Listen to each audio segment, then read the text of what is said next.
예, 여러분 반갑습니다. 일탈 에듀에서 경찰학을 강의하고 있는 서진호 강사입니다. 자, 여러분 우리 인사하고 수업 진행하겠습니다. 여러분 반갑습니다.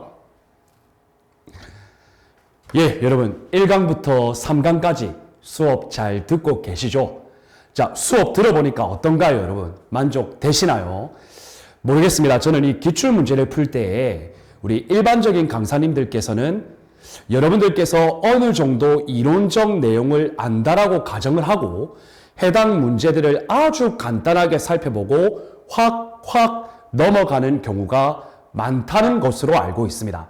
자, 다만 저도 수업의 진도의 신속성을 위해서는 좀 그렇게 하고 싶은 마음도 있지만 그럼에도 불구하고 우리가 어느 정도 알고 있다고 해서 단순히 넘어가는 것보다는 알고 있는 내용이라도 다시 한 번 더 그 지문을 분석하고 나의 머릿속에 각인시키는 작업도 중요하다고 보거든요.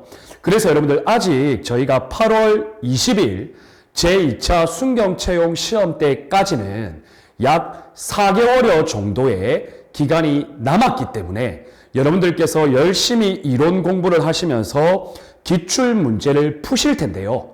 여러분들 아는 것도 다시 한번 읽어보고 넘어가는 게 저는 반복의 미학이라고 생각을 해요. 그래서 여러분들 반복이 결국은 핵심이라는 거. 그래서 여러분들 저하고의 수업 때도요.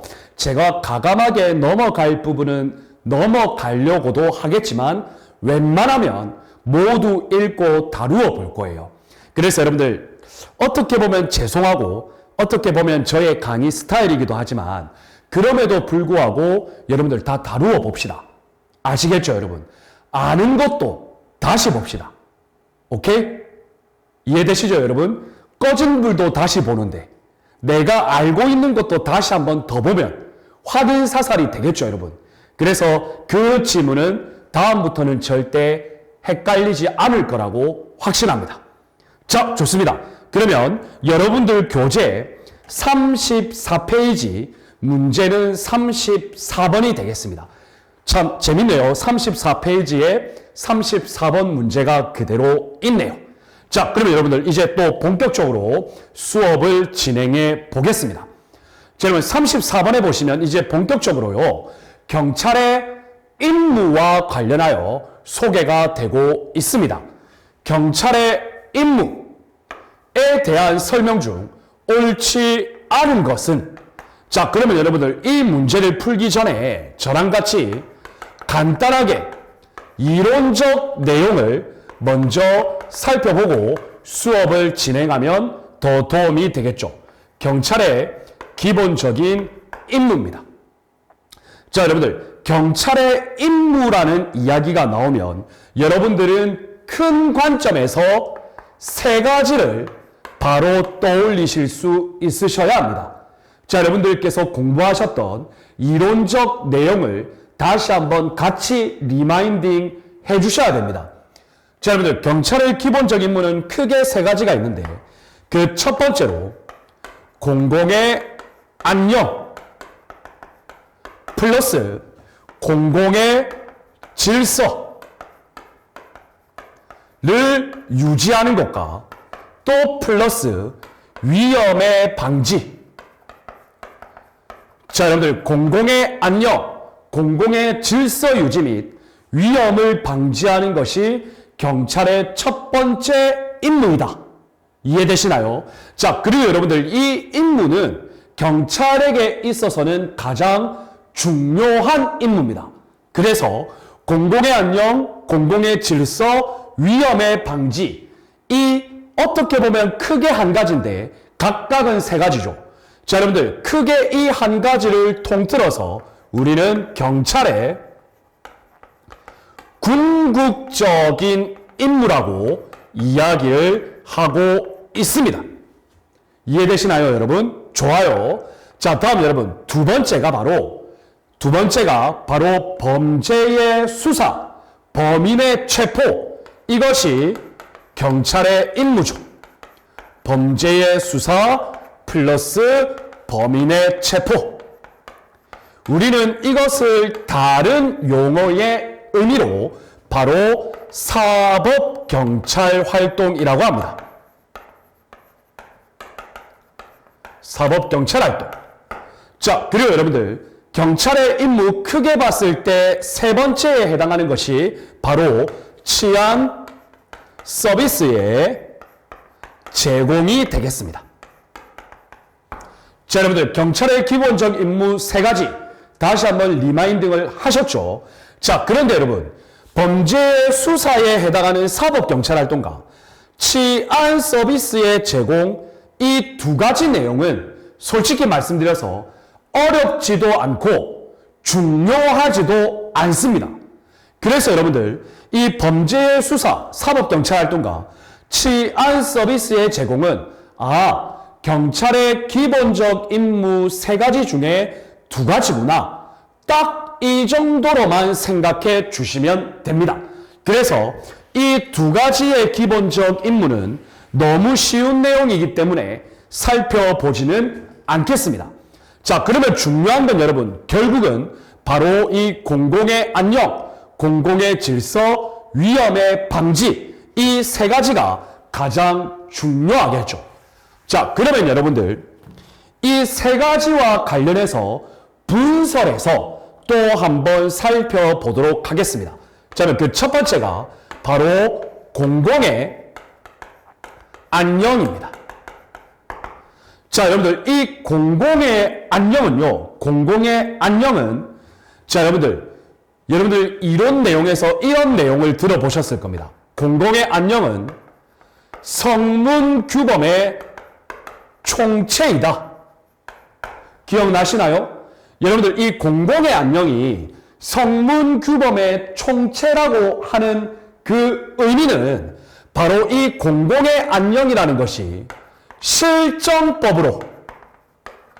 실정법으로 법률 명령 등에 의하여 제정이 이미 된 것을 말합니다.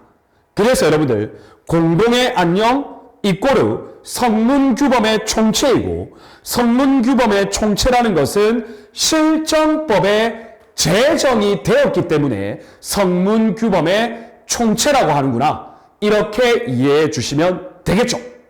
이해되십니까? 자, 그러면 여러분들, 이 공공의 안녕에는 또 세 가지의 내용이 있는 거 기억나시나요? 보겠습니다. 여러분들, 공공의 안녕의 첫 번째 요소는 바로 법 질서에 대한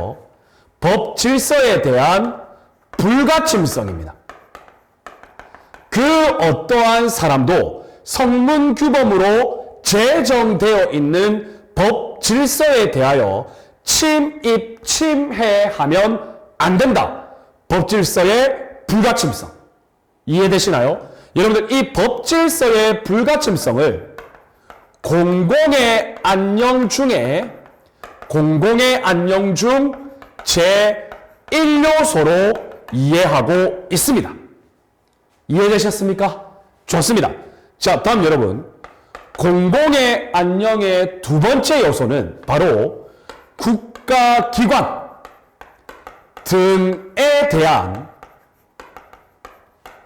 존립 그리고 활동, 쉽게 말하면 국가기관 등이에요.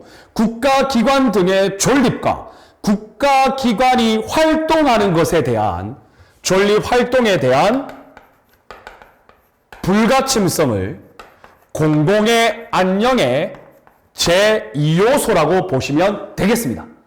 이해되셨습니까? 자, 다음 여러분, 세 번째가 바로 개인의 권리. 여기서 말하는 개인의 권리는 법적으로 규정되어 있는 권리를 말하죠. 개인의 권리, 그리고 법적 이익, 우리는 이것을 법익이라고 합니다. 개인의 권리, 법익에 대한 불가침성. 자, 여러분들 과거에 공부하셨던 이론적 내용이 떠오르실 겁니다. 그래서 공공의 안녕, 공공의 질서 유지, 위험의 방지, 즉 경찰의 궁극적인 임무에서 그 첫 번째로 공공의 안녕을 살펴보고 있는데, 공공의 안녕은 성문규범의 총체라고 하고 성문규범의 총체라고 하는 것은 결국 실정법으로 제정된 것을 말한다. 자, 이러한 공공의 안녕에는 법 질서에 대한 불가침성, 이 법 질서에 대한 불가침성을 공공의 안녕 중의 1요소라고 하고, 두 번째, 국가기관 등에 대한 존립, 활동에 대한 불가침성. 자, 그리고 여러분들 세 번째, 개인의 권리, 법익에 대한 불가침성. 이 세 가지를 통틀어서 우리는 공공의 안녕이라고 한다. 자, 여러분 이거 기억나시죠? 자, 여러분들 이렇게 체계적으로 머리에 여러분들 넣어 놓으시고, 여러분들 체계적으로 머릿속에 그림을 하나하나 그려 나가시면 여러분들 과거에 공부했던 거 다 떠오르세요. 아시겠죠, 여러분? 여러분, 제가 우리 수험생들한테 항상 강조하는 게 뭐냐면 무조건적인 암기, 예, 암기 중요하죠. 그런데 여러분, 이 암기의 전제 요소는 체계화입니다. 체계화. 머릿속에 체계화를 시켜놓고 암기를 하면요, 나중에 자연스럽게 그림이 그려진다는 거죠. 이해되셨나요? 좋습니다. 자, 다음 여러분, 두 번째로 공공의 질서. 자, 여러분들 이 공공의 질서는 상당히 쉬운 개념이죠. 공공의 안녕이 성문규범의 총체라고 했다면 이 공공의 질서는 불문규범의 총체이다. 자, 여러분들 불문규범이라는 것은 문자로 규범화되지 아니한 규범이죠. 그래서 여러분들 이 불문규범을 다른 말로 일종의 공동체적 질서라고 합니다. 따라서 여러분들 해석하면 이것은 실정법으로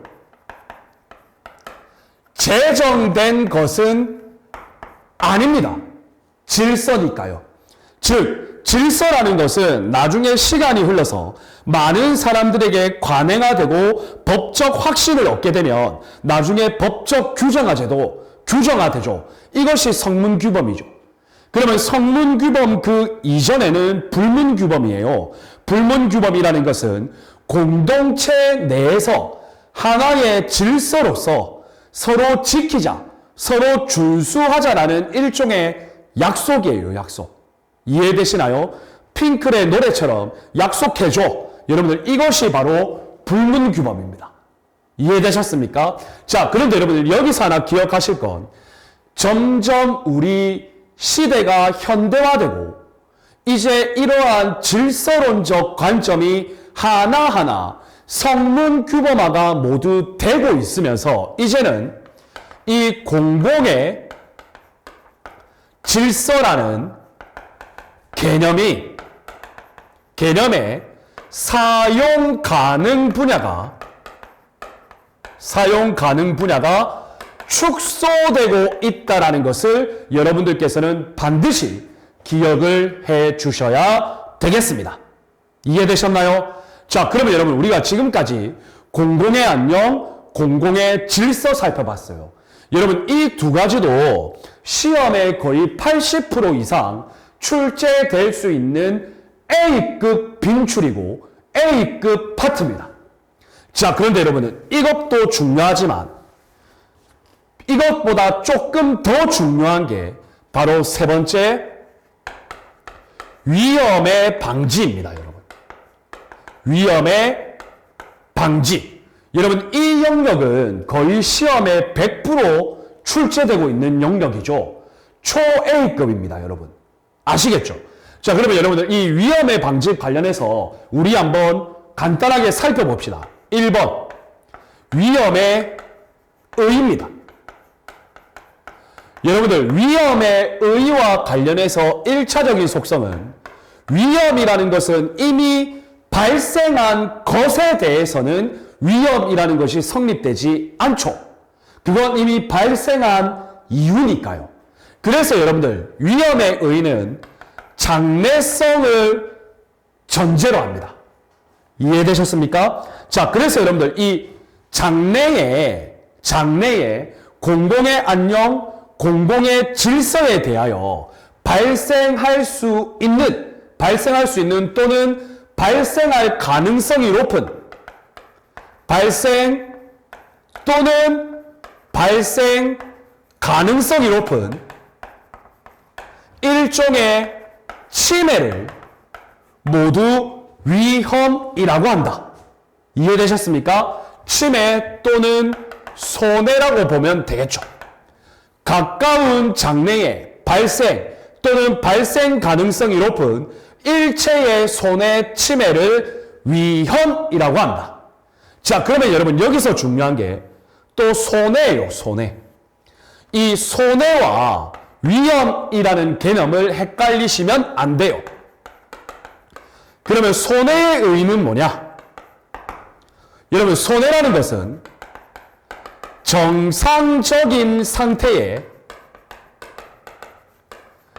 객관적인 감소를 의미합니다. 자, 여러분 제가 지금 신체 팔, 다리가 건강합니다. 그런데 제가 위험에 의하여 팔을 다쳤습니다. 그러면 여러분들 제 신체의 정상적인 상태였던 것이 객관적으로 한 팔을 못 쓰는 손해가 발생한 겁니다. 이해가 되셨나요? 어렵지 않습니다. 자, 여러분 다음 세 번째는요. 위험의 종류인데요. 위험은 현실성에 따른 분류로서 두 가지로 구분되죠, 여러분. 무엇이냐면 바로 구체적 위험과 추상적 위험으로 현실성에 따라 분류된다. 위험이 실제 현실적으로 발생하면 구체적 위험, 위험이 현실적으로 발생할 가능성이 예상 또는 예견되면 추상적 위험. 이해되셨나요? 좋습니다. 자, 다음 여러분 네 번째, 위험은 인식에 따른 분류도 있습니다. 여러분 이것이 가장 중요하죠. 시험에 가장 많이 나오죠. 여러분들 이 위험의 인식에 따른 분류는 첫 번째 외관적 위험, 두 번째 위험 혐의. 여러분들 머릿속에 떠올리세요. 이론 공부한 거. 그리고 여러분들 세 번째 오상 위험. 이렇게 세 가지로 구분된다. 자, 그러면 여러분들 각각의 내용에 대해서는 이제 문제를 풀면서 또 설명할 내용이 있으면 설명할 수 있도록 하겠습니다. 지금까지 경찰의 기본적 임무에 대한 전반적인 이론 내용을 체계적으로 말씀을 드렸습니다. 좋습니다. 자, 그러면 여러분 이제 34번 문제 한번 풀어보겠습니다. 자, 갑니다. 먼저 옳지 않은 것은 자, 여러분 공동의 질서, 불문규범의 총체죠. 자, 공동체 생활을 영위하기 위한 불가결적 전제조건, 즉 공동체적 질서라는 이야기예요. 이것에 대한 불문규범의 총체다. 예, 여러분 여기까지 일단 맞습니다. 자, 다음 오늘날 공공질서 개념의 사용 가능 분야는 확대되고 있다. 자, 여러분 O입니까? X입니까? 여러분 당연히 X입니다. 여러분들 공공질서의 사용 가능 개념의 분야는 점차적으로 축소되고 있죠. 맞죠, 여러분? 그래서 가함은 X가 되겠습니다. 자, 그리고 여러분들 나항 보시면요. 나항 보시면 오늘날 복지국가적 행정을 요구하고 있는 시대적 요청에 따라 경찰행정 분야에서도 경찰권의 발동을 요청할 수 있는 권리, 이것을 우리가 경찰 개입 청구권이라고 하죠. 자, 그러면 여러분들 경찰 개입 청구권과 관련해서는 여러분들 앞에서도 우리가 잠깐 다루었지만 바로 띠톱 판결을 바로 떠올리실 수 있으셔야 됩니다. 자, 그래서 경찰 개입 청구권을 인정하기에 이르렀는데 여러분 이 경찰 개입 청구권의 핵심은요, 경찰 개입해야 한다. 오케이? 자, 이것을 무조건 개입할 수밖에 없게 만드는 재량권에, 원래 경찰은 재량권이 있잖아요. 재량권이 있는데 특정 상황 하에서는 재량권이 인정되지 않고 기속 있는 행위로 전환되는 거예요. 우리는 그것을 재량권의 영의로의 수축 이론이라고 합니다. 그래서 여러분들 띠토 판결에 의한 경찰 개입 청구권은 이 경찰 개입 청구권의 인정이라는 것은 결국에는 경찰에게 부여된 재량권이 특정 상황 하에서는 0으로 수축이 되어서 그 특정 상황에 대한 경찰 개입은 기속성, 반드시 개입하여야 한다는 이론으로 확대 발전됩니다. 그래서 여러분들 나항 보시면 이러한 경찰 개입 청구권은 재량권의 0으로의 수축 이론과 관련이 있다 여러분들 옵니다.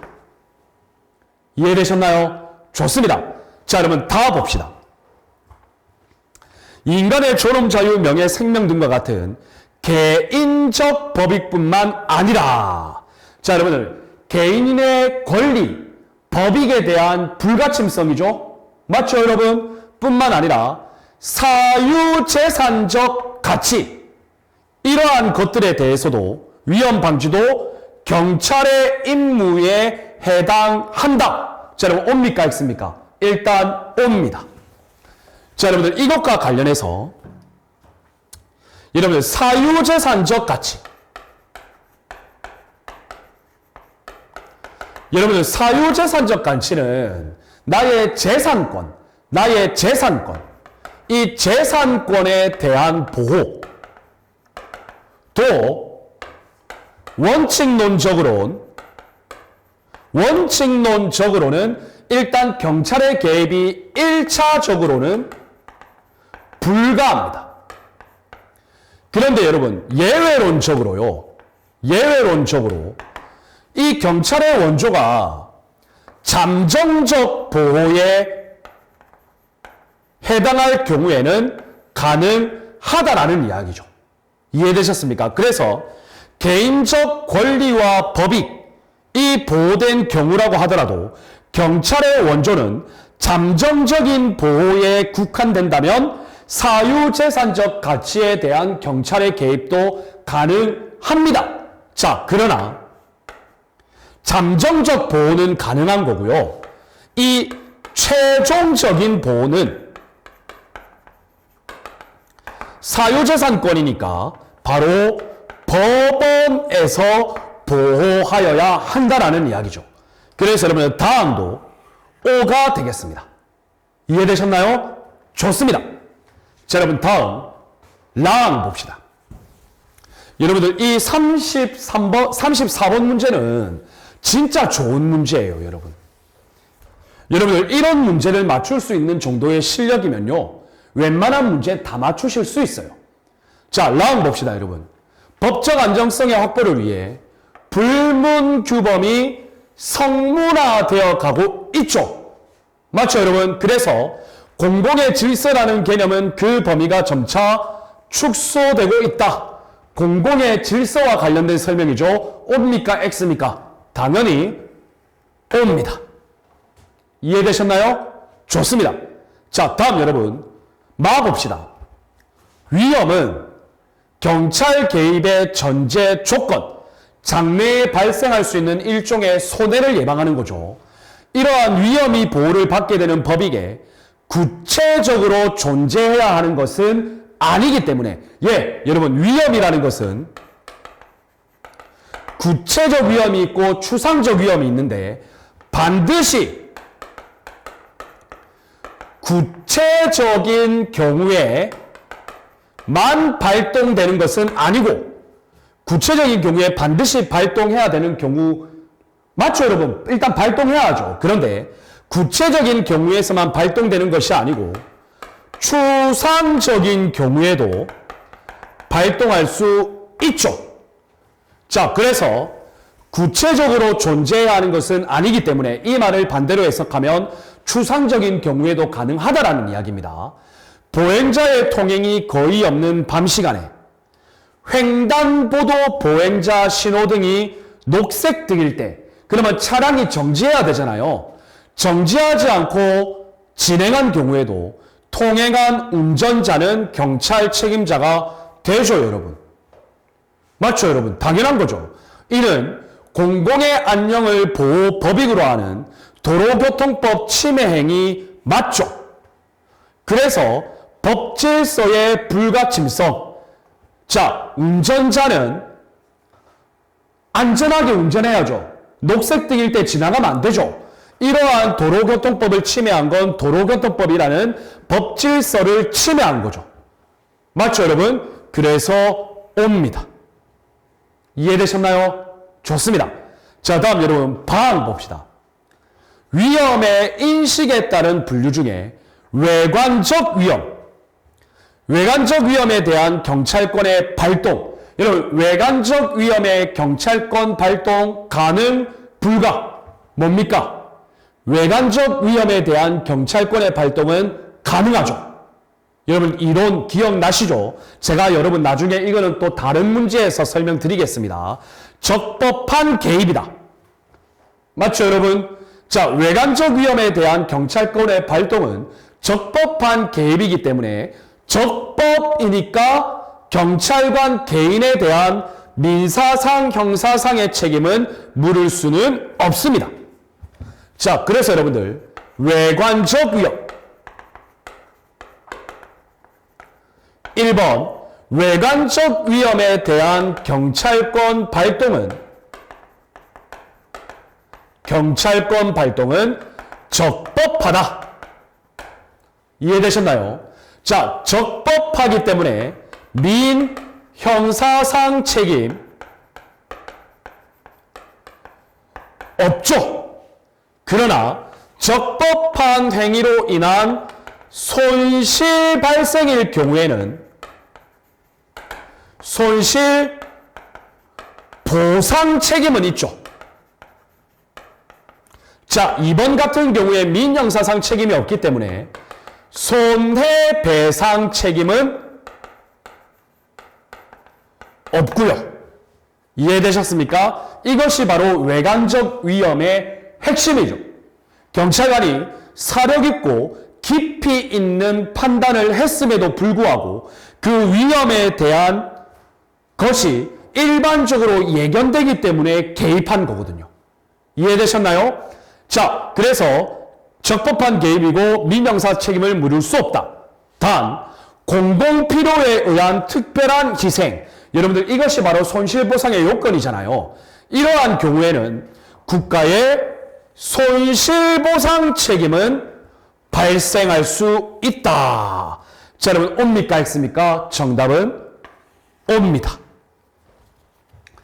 자, 여러분들 이 문제 정말 좋은 문제죠.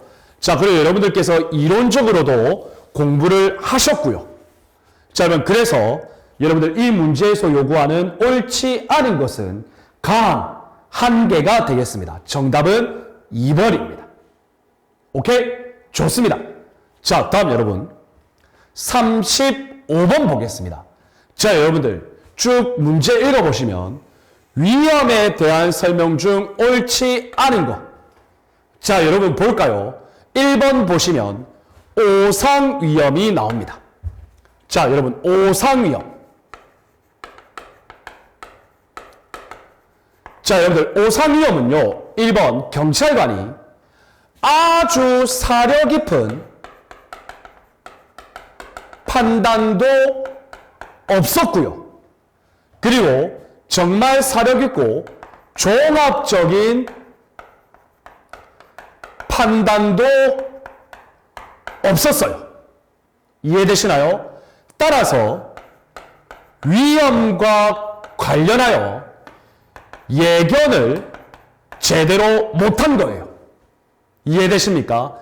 따라서 이러한 오상위험에 따른 판단은 외관적 위험에도 해당하지 않고 위험 혐의에도 해당하지 않는다. 한마디로 이야기하면 상황에 대하여 오판한 거예요. 이해되십니까? 그래서 여러분들 이 법적 효과는 경찰권 발동, 오상위험 인식에 따른 경찰권 발동은 불가하죠. 맞죠, 여러분? 그리고 이러한 경찰권 발동은 위법합니다. 이해되셨나요? 자, 네 번째. 오상위험에 따른 경찰권 발동은 위법이기 때문에 당연히 형사상 책임, 즉 쉽게 말하면 손해배상 책임 물을 수 있습니다. 여러분 이것이 바로 오상위험의 핵심입니다. 자, 그러면 여러분 1번 보시면 오상위험은 객관적으로 판단할 때 위험의 외관 또는 혐의가 정당화되지 않았다. 즉 외관적 위험도 아니고 위험 혐의도 아니죠. 그래서 경찰이 위험의 존재를 잘못 추정했다. 상황을 오판했다. 여러분 1번은 O입니까? X입니까? 오상위험의 의의를 정확하게 설명하고 있죠. 맞죠, 여러분? 좋습니다. 자, 그럼 2번 봅시다. 위험에 대한 인식에 따라 세 가지로 분류제도 외관, 위험 혐의, 오상위험. 그래서 외관적 위험, 위험 혐의, 오상위험으로 구분된다. O입니까? X입니까? O입니다. 자, 다음 여러분 3번 보겠습니다. 경찰의 개입은 구체적 위험일 경우에 개입 가능하죠. 자, 그런데 적어도 오상위험이 있을 때에 가능하다. 여러분 오상위험에서는 경찰권 발동 불가하잖아요. 맞죠, 여러분? 그래서 X입니다. 자, 여러분 이것을 바른 용어로 바꾸면 적어도 추상적 위험이 있을 경우에 가능합니다. 이해되셨나요? 좋습니다. 자, 다음 여러분 4번 봅시다. 여러분 4번 잘 보세요. 손해란, 여러분 제가 손해를 뭐라 그랬죠? 정상적인 상태의 객관적 감소라고 그랬죠. 그래서 보세요. 정상적 상태의 객관적 감소. 맞죠, 여러분? 그리고 보호법익에 대한 제 신체, 팔에 대한 현저한 침해 행위가 있어야 한다. O입니까? X입니까? 손해라는 것은 현실적으로 발생해야 하는 거죠. 맞죠, 여러분? 그래서 O입니다. 옳지 않은 것은 정답은 3번이 되겠습니다. 자, 좋습니다. 자, 다음 여러분 우리 36번 문제 풀어봅시다. 여러분 이 파트는 좀 이론적인 설명이 길 수밖에 없어요. 워낙 중요한 부분이기 때문에. 아시겠죠, 여러분? 자, 다음 36번입니다. 여러분 유사한 문제입니다. 위험에 대한 설명. 옳지 않은 것은, 자, 여러분 위험은 위험의 의의를 물어보네요. 가까운 장래에 공공의 안녕 질서에 대한 손해가 나타날 수 있는 가능성. 맞죠, 여러분? 그래서 그 가능성이 충분히 존재하는 상태. O입니까? X입니까? O죠. 맞죠, 여러분? 자, 2번 봅시다. 경찰이 의무에 합당한 사려 깊은 판단을 했네요. 잘한 거죠. 맞죠, 여러분? 그런데 심야의 경찰관이 살려달라는 외침 소리를 듣고 출입문을 부수고 들어갔는데 실제로는 노인이 크게 켜놓은 TV 형사극 소리였다. 왜? 귀가 잘 안 들려서. 자, 여러분 일단 사려 깊은 판단을 했단 말이에요.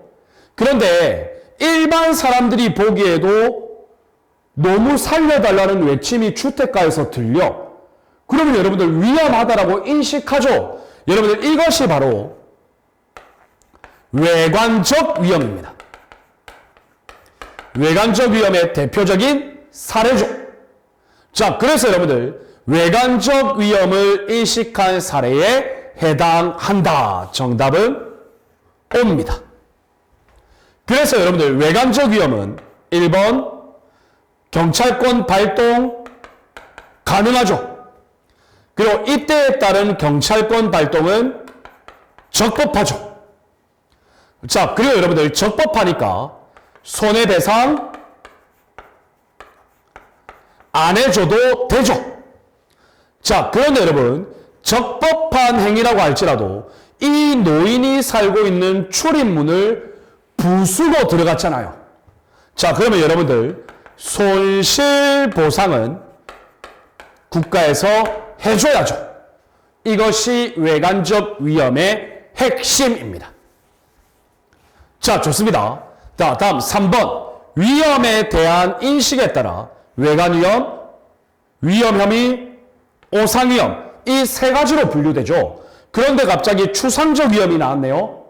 추상적 위험은 위험에 대한 인식이 아니라 위험의 현실성에 따른 분류였죠. 맞죠, 여러분? 그래서 X입니다. 정답은 3번입니다. 자, 다음 여러분 오상위험 볼까요?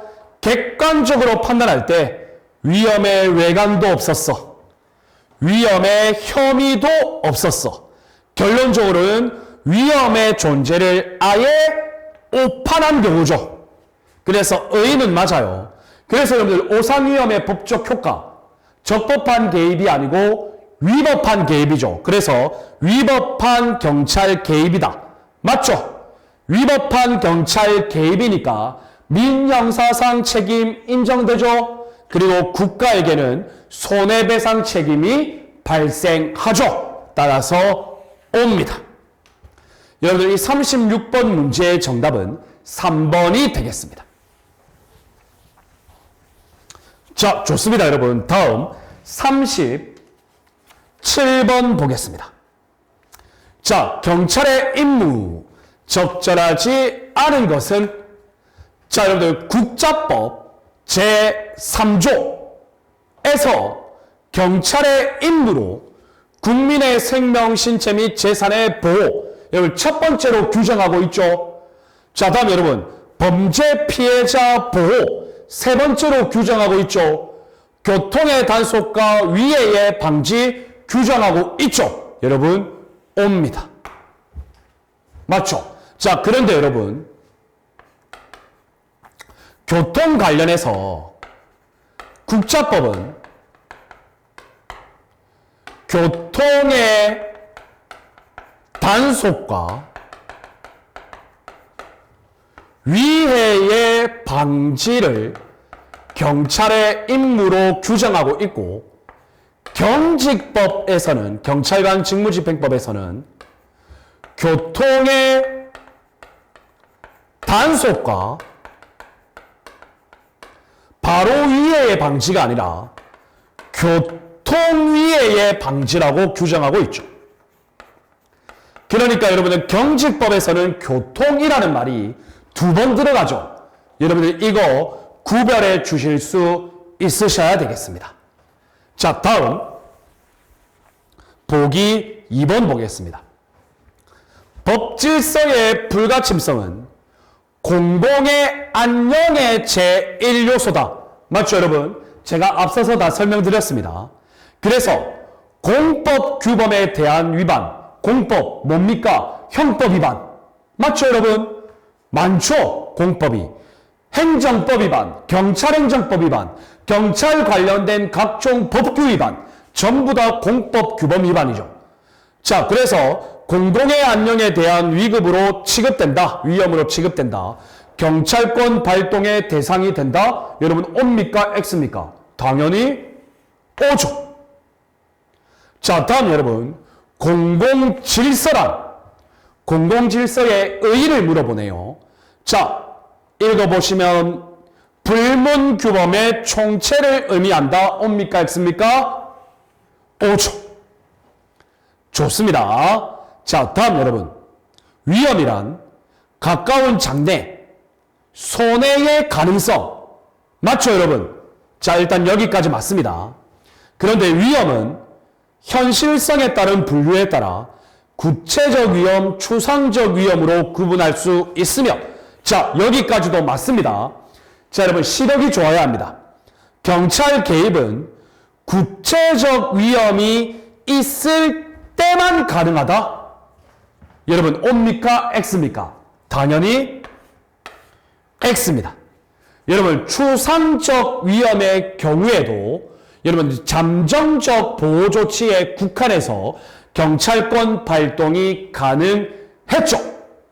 맞죠, 여러분? 자, 그래서 이번 37번 문제의 정답은 4번이 되겠습니다. 어렵지 않죠? 자, 좋습니다. 자, 다음 여러분 38번 보겠습니다. 자, 거의 비슷합니다. 공공의 안녕, 법질서의 불가침성, 제1요소죠. 국가존립 및 국가기관 기능성의 불가침성, 맞죠? 개인의 권리와 법익에 대한 불가침성, 맞죠?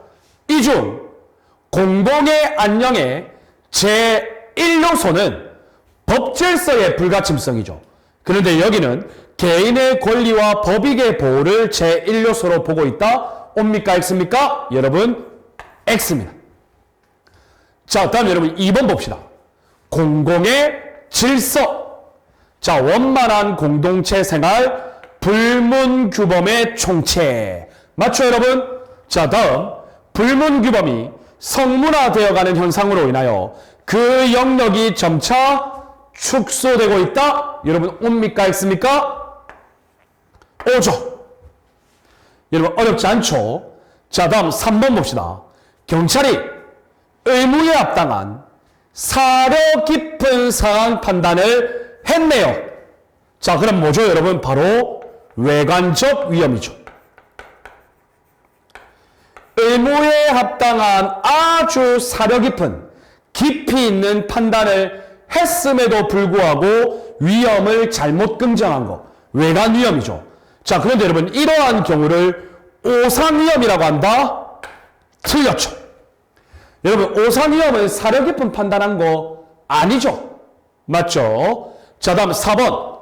위험은 현실화 여부에 따라, 위험의 현실성에 따라 추상적 위험, 구체적 위험으로 구분할 수 있으며, 예, 맞네요. 일단 있으며, 경찰의 개입은 구체적 위험의 경우에만 정당화된다. O입니까? X입니까? X죠.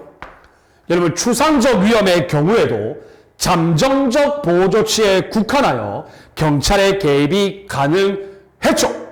자, 따라서 여러분들 적절한 것은 2번이 되겠습니다. 좋습니다. 자, 다음 여러분 39번 보겠습니다. 39번입니다. 자, 적절하지 않은 것은 자, 볼까요, 여러분? 1번 경찰 강제. 여러분, 갑자기 경찰 강제가 나왔네요. 여러분들 기본 이론 시간에 뭐 어떠한 선생님이든 어떠한 기본서든 여러분들 배우셨겠지만, 경찰 강제는 1번 경찰상 강제 집행. 여러분, 이 경찰상 강제 집행에는 대집행 그리고 집행벌. 여러분, 머릿속에 이론 공부한 거 하나하나 떠올리세요. 자, 다음 여러분 직접 강제. 그 다음 강제 징수라는 것이 있었죠.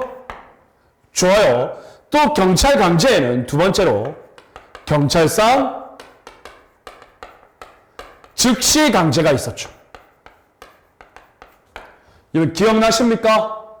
자, 이러한 경찰상 즉시 강제에는 대인적 즉시 강제, 맞죠? 대물적 즉시 강제, 그 다음 대가택적 즉시 강제 있었죠. 기억나실 겁니다. 자, 다음 여러분 세 번째로 경찰상 조사라는 것이 있었죠. 좋습니다. 자, 그럼 봅시다. 경찰 강제에는 경찰상 강제 집행, 대집행, 강제징수, 집행벌, 즉시강제? 틀렸죠. 맞죠, 여러분? 직접 강제가 들어가야죠. 경찰상 직접 강제가 있는데 아니죠. 경찰상 즉시 강제가 있죠. 그래서 여러분들 1번은 딱 봐도 이 분류 기준만 잘 알고 있어도 여러분들 바로 X라는 것을 아시게 될 겁니다. 맞죠, 여러분?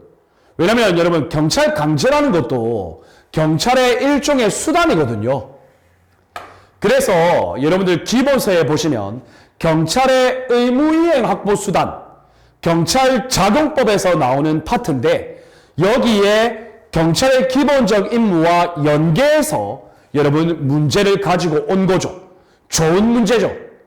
그런데 경찰 강제를 이렇게 여러분들 저처럼 간단하게 체계적으로 이해하면 1번은 바로 X라는 것을 바로 이해하실 수 있으신 거죠.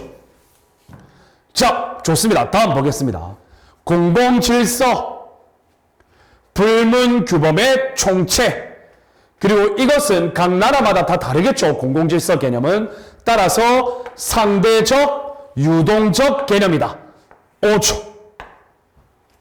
자, 다음 여러분 3번 봅시다. 경찰의 직무에는 경직법 제2조 경찰의 직무 범위. 자, 범죄 예방 진압 있죠.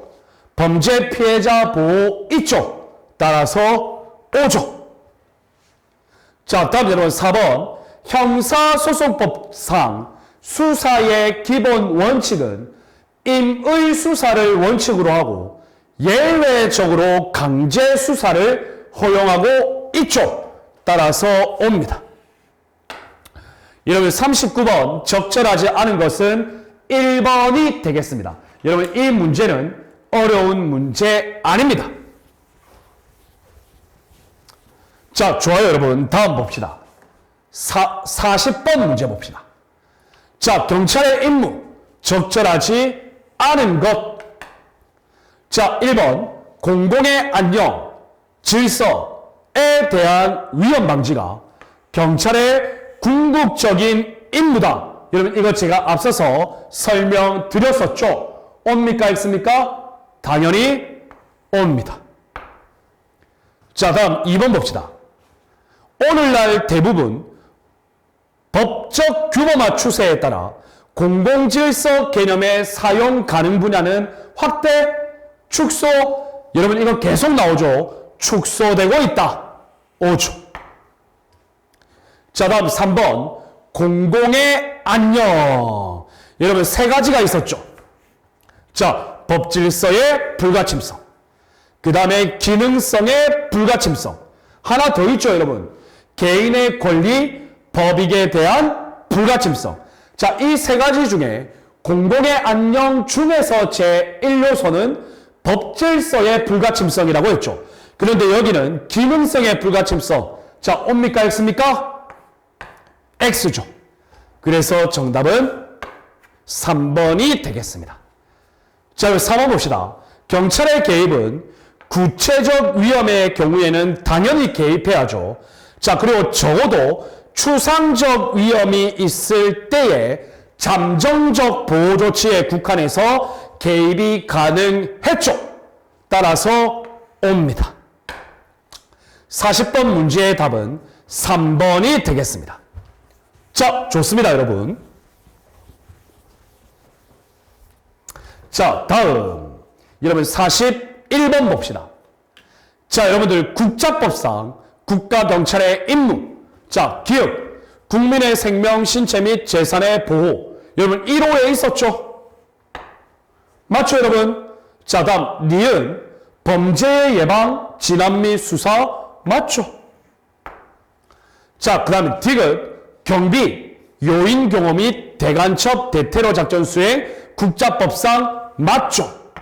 자, 그런데 여러분 여기 보시면 국자법에는 제3조에서 경비,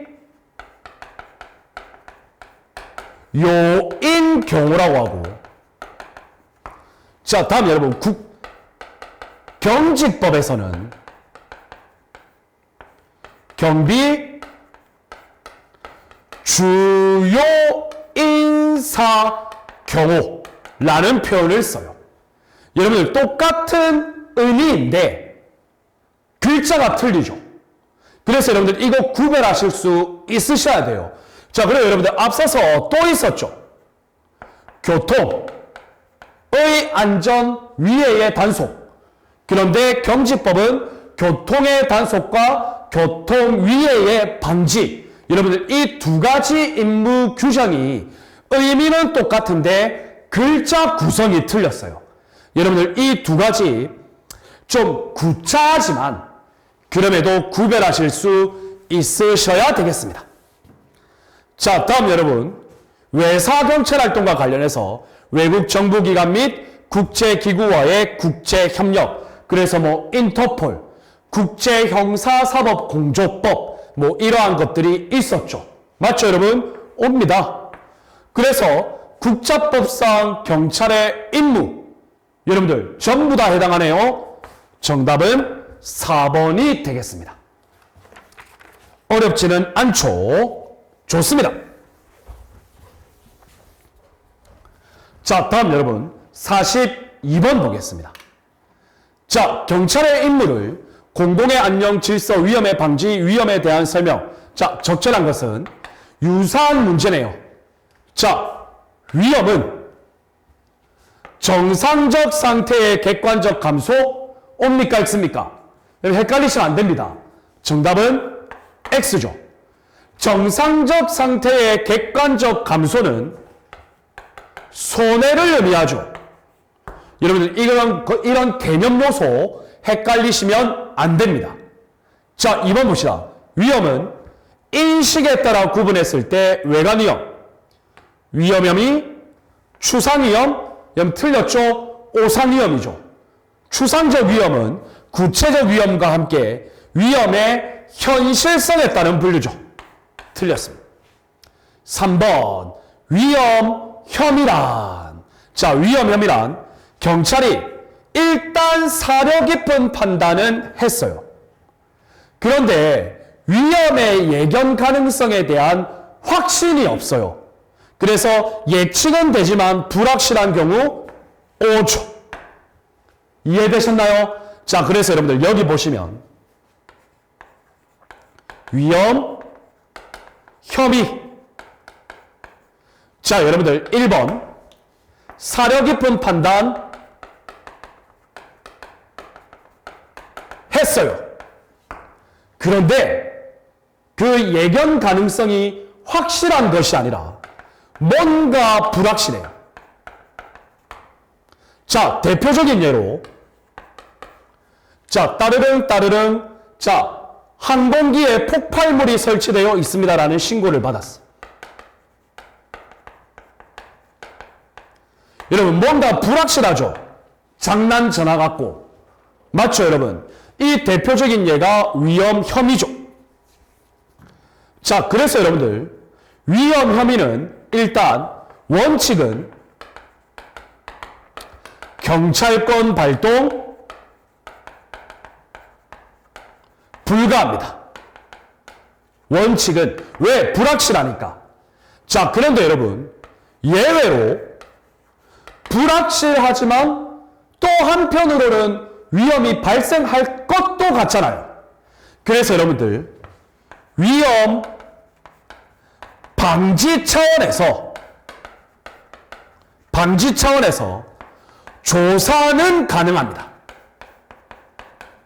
그래서 항공사에 전화하는 거죠. 이런 신고 왔는데 한번 점검 부탁드립니다. 위험 방지 차원에서 조사 개념으로 경찰권 발동한 거죠. 항공사 보고 조사해보라고 한 거죠. 이해되십니까? 이게 위험 혐의입니다. 자, 다음 4번 보겠습니다. 외관적 위험. 경찰권의 발동은 적법한 개입 맞죠? 자, 적법하니까 민형사 책임 물을 수 없죠. 그리고 국가도 손해배상 책임 발생하지 않죠. 그런데 여기 보세요. 국가의 손실보상 책임이 발생하지 않는다. 여러분, 손실은 적법한 개입이더라도 공공의 필요에 의한 특별한 희생이 있으면 손실보상은 인정되죠. 따라서 X죠. 자, 여러분 42번 적절한 설명은 3번이 되겠습니다. 이 문제 좋죠. 함정이 많죠, 여러분. 자, 좋습니다, 여러분. 다음 43번 보겠습니다. 자, 적절하지 않은 것. 자, 경찰의 임무는 행정조직법상의 경찰 조직상의 경찰기관을 전제로 한 개념이다. 따라서 공공의 안녕과 질서에 대한 위험의 방지가 궁극적 임무라고 할 수 있다. 궁극적 임무 맞죠, 여러분? 옵니다. 자, 다음 2번 공공질서는, 여러분 이거는 너무 쉬워요. 공공질서 사용 가능 개념이 확대되고 있다? X죠. 축소되고 있죠. 자, 여러분 이제 보이죠? 핵심 용어들이 보이실 거예요. 자, 여러분 볼까요? 3번 볼까요? 핵심 용어. 공공의 안녕, 법질서 불가침, 개인의 권리 법익에 대한 불가침, 국가기관 기능성에 대한 불가침을 의미한다. 맞죠? 자, 여러분 4번 법질서의 불가침, 공공의 안녕 중에서 제1요소죠. 공공의 안녕의 제1요소 맞죠? 그래서 여러분들 적절하지 않은 것은 2번이 되겠습니다. 이해되셨습니까? 좋습니다. 자, 43번 정답 2번입니다. 자, 여러분들 이렇게 해서 약 또 55분 정도의 시간이 흘렀습니다. 여러분들 제가 각각의 파트마다 조금 이론적 내용을 가끔 설명하다 보면 진도가 조금 느릴 수는 있지만 꼭 필요한 과정입니다.